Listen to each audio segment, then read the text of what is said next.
So klarong-klaro tayo na inutil talaga at wala sa hustong kaisipan nitong si Marcos Jr. para payagan niya na isiro budget ang PhilHealth.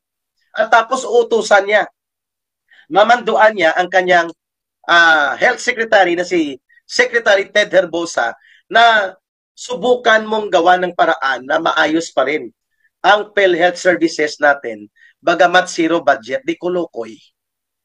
Tarantado talaga. Sino si Martin Romualdez? Sino si Chis Escudero? Sino si Saldico? Sino si Grace Poe? Para silang magmando sa kung anong nararapat na budget sa mga panglipunang serbisyo na ang may tungkulin na dapat gawin at ipasa ang mga pundo na yan at upang ipatupad ang mga karapatan at pangangailangan ng mamamayan na tugunan ng gobyerno ay ang Pangulo ng Bansa. Wala yan sa katungkulan o responsibilidad ni Chis Escudero, ni Grace Poe, ni Martin Romualdez, ni Saldico, at ni Stila Kimbo, at kung sino pa mga alipores na nagmamayabang at mga hambog na politiko sa Kongreso ang pagpapasiguro na ang serbisyong panglipunan, pangkalusugan, pangedukasyon, pangsiguridad, at pangkabuhayan ng mamamayan ay may patupad, tungkulin yan una sa lahat ng Pangulo ng Bansa. Kung matino ang kanyang pag-iisip at mayroon siyang totoo at sinsirong damdamin na he cares or she cares kung babae ang Pangulo for the interest and welfare of the Filipino people. So ang presidente talaga, pagdating sa pag-exercise sa pondo ng kaban ng bayan, tama ang binabanggit ni Vice President Sara Duterte na ang buong pondo ng bansang Pilipinas, ang kayamanan ng buong bansa ang nagkokontrol, hindi si Marcos, si Martin Romualdez, si Saldico. Sila po talaga ang nagiging Diyos-Diyosan at hari-harian pagdating po sa ganyang pananamantala sa kaban ng bayan at pinapabayaan ni Marcos Jr. Kaya nga hindi dapat siya tawagin na presidente. Siya ay flower-based president. No? Palamuti sa panahon na mag-speech siya, yun lang ang purpose niya. Sa panahon na may pipirmahan siya para may mandato at may authority, dahil siya ang naiproklama na presidente, gagamitin siya. Pero sa pagpapatakbo ng gobyerno, hindi siya talaga nagpapatakbo. Either ang asawa niya pagdating sa Malacanang at ang kanyang pinsan na naghahari-arian. Mantikin mo ikaw ang presidente, magmamakaawa ka sa kanila, sa Kongreso, sa napakahalaga at pinakakailangan na pundo na para sa kapakanan ng mamamayang Pilipino. Maninikluhod ka pa at hindi ka nga nanikluhod, no? Nakakahiya. Pinabayaan mo. Naghahasain nila. Sorry for the word. Ang budget ng mamamayang Pilipino at ang unang kinatay nila ay ang health sector budget. Lalo na sa PhilHealth. No? Talagang pangtarantado itong ginagawa nila. So Martin Romualdez indeed is the actual president when it comes to budget and public funds.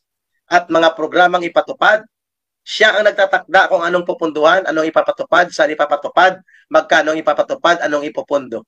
Parang siya na talaga ang naghahari-arian sa bansang ito. Mga kababayan, ito po ang malinaw na pananagutang kriminal.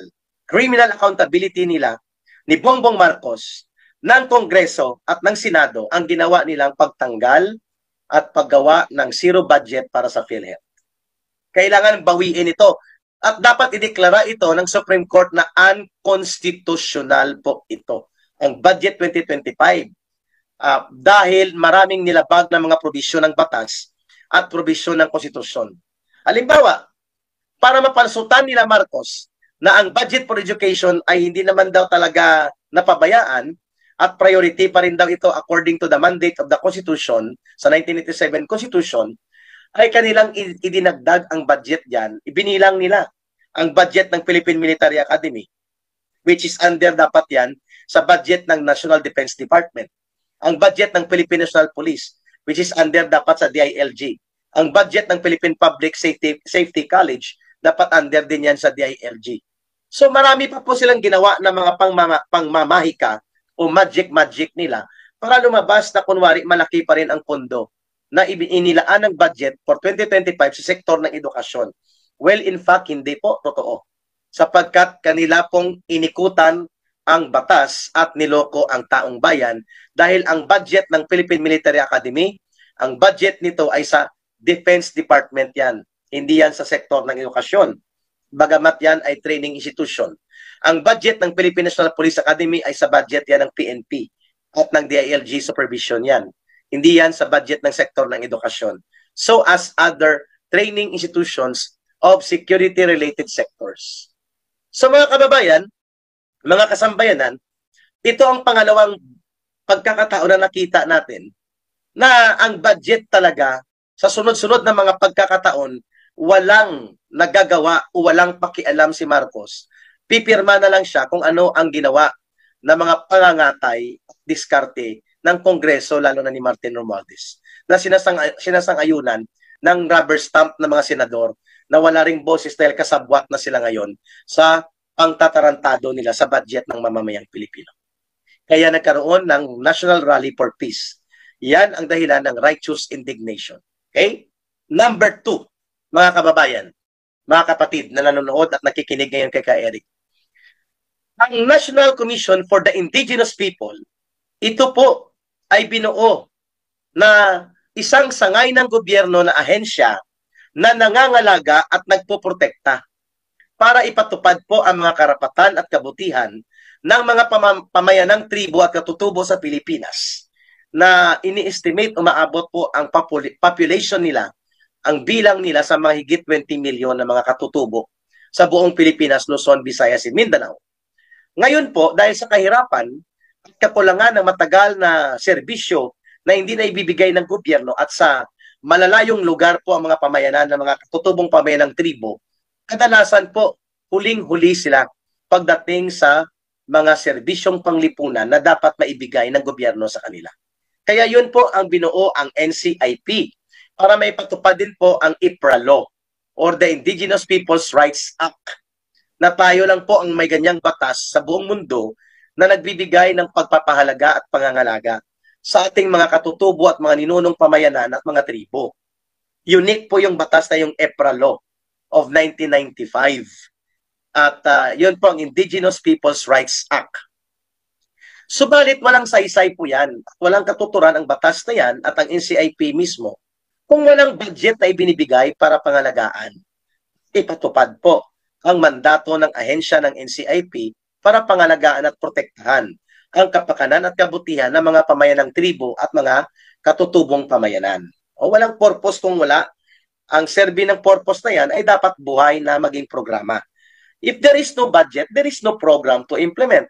Kaya ito po sa isa sa mga nabiktima ng pagkatay ng budget at inilipat sa pork barrel at sa mga ayuda there, ayuda here, political bribery and political corruption fund ang bilyon-bilyon na pundo, pinababaan po at halos hindi bigyan ng budget ang NCIP.